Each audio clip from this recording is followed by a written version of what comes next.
이름으로 축복합니다. 여바라, 여주동행 바나바 라이프 여바라 시간입니다. 오늘 여바라 말씀 묵상 본문은 신명기 21장 15절에서 23절 말씀이 되겠습니다. 저는 오늘 바나바 훈련원 이 공무적인 사역으로 인해서 강원도 왔습니다. 먼 강원도에 왔지만은 유동적 상황이지만은 주님과 동행하는 여주동행 계속 행진되어져야 합니다.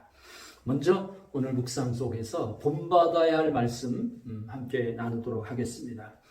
오늘 묵상 속에서는 흔들리는 물결 같은 인생의 행동과는 다르게 아주 변치 않는 신실하신 하나님의 언약의 약속의 말씀을 만나게 됩니다.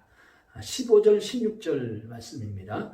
어떤 사람이 두 아내를 두었는데 하나는 사랑을 받고 하나는 미움을 받다가 그 사랑을 받는 자와 미움을 받는 자가 둘 다 아들을 낳았다 하자. 그 미움을 받는 자의 아들이 장자이면 자기의 소유를 그의 아들들에게 기업으로 나누는 날에 그 사랑을 받는 자의 아들을 장자로 삼아 참 장자 곧 미움을 받는 자의 아들보다 앞세우지 말고.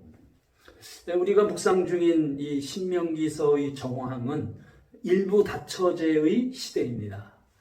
그런 거로 두 명의 아내를 둔 남편이 그 가운데 아주 편애하는 아내가 있겠죠. 편애하는 아내를 이제 더 애정을 갖고서 사랑하는 아내가 있을지라도 장자를 삼아 기업을 물려줄 때는 그것과 상관없이 참 장자를 존중하라라는 규례입니다. 17절입니다. 반드시 그 미움을 받는 자의 아들을 장자로 인정하여 자기의 소유에서 그에게 두 몫을 줄 것이니 그는 자기의 기력의 시작이라 장자의 권리가 그에게 있음이라. 만약에 편애하여 미움을 받는 아내가 낳은 아들이 첫째 아들이면 참 장자로 삼아서 부친의 소유에서 두 몫을 그에게 기업으로 주어야 한다는 것입니다. 이처럼 인간은 편애할 수 있겠죠. 누구를 더 사랑하고 누구를 배척할 수도 있습니다. 혹은 누구를 더 가까이 하고 누구에게 편애하여 정을 더 줄 수 있습니다. 그러나 하나님은 공정합니다. 하나님의 말씀은 공정하고 공평하고 하나님의 약속은 변치 않습니다. 우리는 이같이 흔들리는 인생의 걸음을 쫓기보다는 오늘도 변치 않는 하나님의 말씀을 우리의 모본으로 따르는 다시 한번 새롭게 우리의 마음을 정리하는 오늘 하루가 되기를 기대합니다. 자, 이어서 순종해야 할 지시의 말씀입니다. 18절에서 19절 말씀 나눕니다. 사람에게 완악하고 패역한 아들이 있어 그의 아버지의 말이나 그의 어머니의 말을 순종하지 아니하고 부모가 징계하여도 순종하지 아니하거든 그의 부모가 그를 끌고 성문에 이르러 그 성읍 장로들에게 나아가서. 오늘 묵상 속에서 부모의 역할을 한번 반성하게 됩니다. 부모는 단지 육체의 DNA를 자기 자식에게 물려주는 존재만이 결코 아니라는 거죠. 만약 자식이 아주 완악하고 패역하여서 부모의 하나님의 말씀의 가르침을 듣지 않고 또 부모가 징계하여도 그 징계를 거부하고 순종하게 되면 결국 그 성읍의 장로를 통해 단호히 징벌하라는 것입니다. 그러므로 구약 성경의 부모는 하나님의 대리인입니다. 그리고 율법의 교사로 자녀를 하나님을 경외하는 진리의 말씀으로 교육하고 교도해야 하는 것입니다. 20절 21절 말씀입니다. 그 성읍 장로들에게 말하기를 우리의 이 자식은 완악하고 패역하여 우리 말을 듣지 아니하고 방탕하여 술에 잠긴 자라 하면 그 성읍의 모든 사람들이 그를 돌로 쳐 죽일지니 이같이 내가 너희 중에서 악을 제하라. 그리하면 온 이스라엘이 듣고 두려워하리라. 아유, 참 아주 단호한 말씀입니다.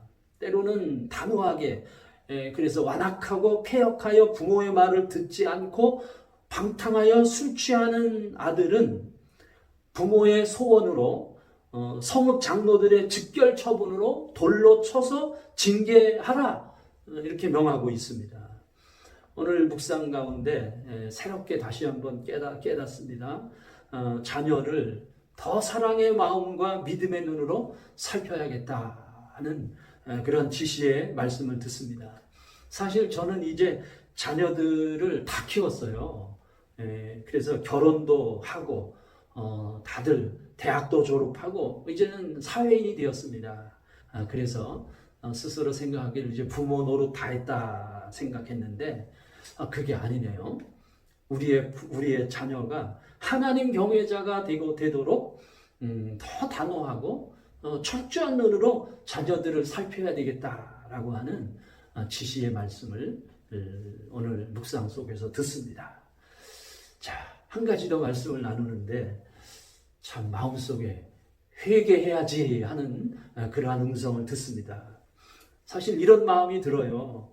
과연 우리 가운데 자녀가 아무리 완악하고 패역하고 방탕하고 술 취한다고 할지라도 그런 아들을 성읍의 장로들에게 끌고 가서 돌에 쳐맞아 죽게 할 수 있는 부모가 있을까? 참 저는 자신 없습니다. 저의 개인적인 인간적인 판단으로는 이거는 거의 부모로서 불가능하다고 생각합니다. 그러나 이것이 부모의 심정으로는 불가능할지라도 악을 제하라라는 하나님의 마음은 이것은 분명한 진리입니다. 그래서 악을 제하라라고 하는 그 분명한 진리 앞에 무릎을 꿇고 이 시간 회개하는 마음을 갖습니다. 그리고 하나님께 또 감사의 마음을 가져요.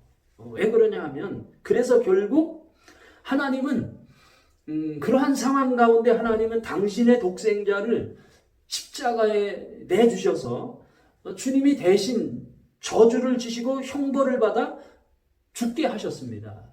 참 저는 인간적인 아비로서 제 자녀를 도저히 저는 돌에 맞게 또는 나무에 달아서 그렇게 저주의 제물이 되게 할 그런 자신이 없습니다.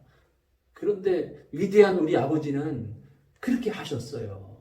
그게 우리 아버지의 위대한 사랑이죠. 22절 23절입니다. 사람이 만일 죽을 죄를 범함으로 내가 그를 죽여 나무 위에 달거든 그 시체를 나무 위에 밤새도록 두지 말고 그날에 장사하여 내 하나님 여호와께서 내게 기업으로 주시는 땅을 더럽히지 말라. 나무에 달리는 자는 하나님께 저주를 받았음이니라. 나무에 달린 자는 하나님께 저주를 받은 자라 말씀하십니다. 주님이 우리의 저주를 받으신 거예요. 예수님이 나무에 달리셨잖아요. 십자가 나무에 달리신 예수님이 저와 우리 시대의 우리 자녀들의 저주를 주님이 받으셨습니다.